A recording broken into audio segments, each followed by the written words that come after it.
You know, one of the most important things is your success at a listing appointment. But we're going to talk about the 7 steps to listing success. So what we want to do is step through these. And it really starts way back at the initial phone call. And I would like to suggest to you the listing appointment actually starts on the phone. So the quality of that call is absolutely critical and important. You know, a lot of people literally have the conversation, okay, well, I'm looking forward to meeting with you on Tuesday at this particular time. Bang, put the phone down, as opposed to seeing as that is the time to start building. I know you, I like you, I trust you, and connecting in with the client where they're at. So there's a series of information you need to get on the phone to start to uncover. You might want to do a brainstorm as a team as to, ideally, what would you like to know before you walk in the door about this particular client? The more you know, the more you can tailor your particular listing appointment in a super effective way. The next thing is to send out your pre-listing kit or your pre-appointment pack. Now, don't call that from a client point of view, but literally ask, I'd love to send some information out to you prior to the meeting, just to set the scene a little bit for allowing our meeting to be more productive. What's the best address for me to send that to you?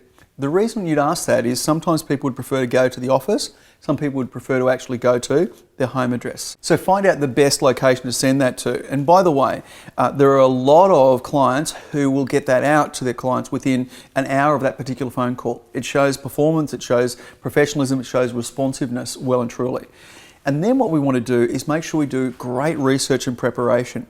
And when you walk into the listing appointment, you're either going to wing it with what you might know about the marketplace, or you're going to have the evidence to support the decision making and the recommendations. So do some quality research and preparation prior to. Once you've done that research and preparation, and then importantly, we want to do a phone and confirm.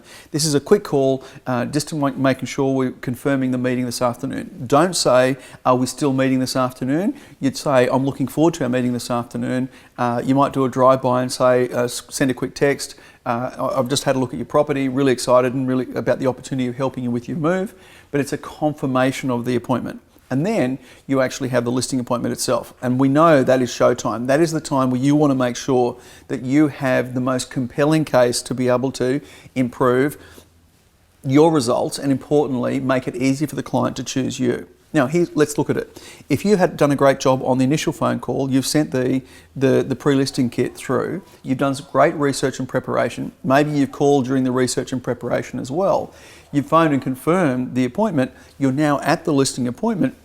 Let me tell you, you're in a far better place to be focused and totally in the zone with this particular client. Once you've had the listing appointment, sometimes you're going to sign up there and then. Other times it's going to be a process of meeting 2, meeting 3 in the process of securing the business. You want to make sure that you have a thank you strategy in place. And that's a card saying thank you. Why a card? Because so few people get cards these days. It's all via text or email. You could text as well, but a handwritten card to say thanks for the opportunity, really looking forward to helping you with your move or helping you achieve a great result in the sale of your property. And then final step is the big follow-up factor. You know, much of the time, the client is not ready to list their property there and then. So it's the pipeline strategy from there to make sure that you're going to play the follow-up game in a super effective way. We did some research in the Sydney marketplace looking at which agent would get the win in terms of listing. Agent number 1 at the time of the listing appointment became agent number 3 30 days later. Agent number 3 actually leapfrogged and became agent number 1 30 days later. Why? The quality of their follow-up. So I'd prefer you to have both strategies at place. So number 1, you're the best choice at the listing appointment, but if they're not ready to go, you also want to be the best choice in 15 days, 30 days, 60 days time. And that's about you following up and making sure that process works brilliantly well. Let's go through them from the top. Number 1, the quality of the phone conversation you have with the client. Secondly, the pre-listing kit, the pre-appointment pack that you send out to the client to give them some information to set the scene for you.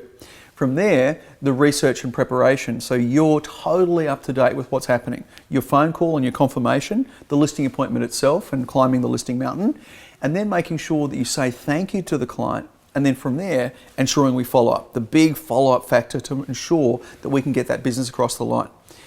Have a great conversation right now as to how well are you doing those particular 7 steps, and is there an opportunity for you to tweak, hone and improve them to further enhance your listing success. Thanks for tuning in.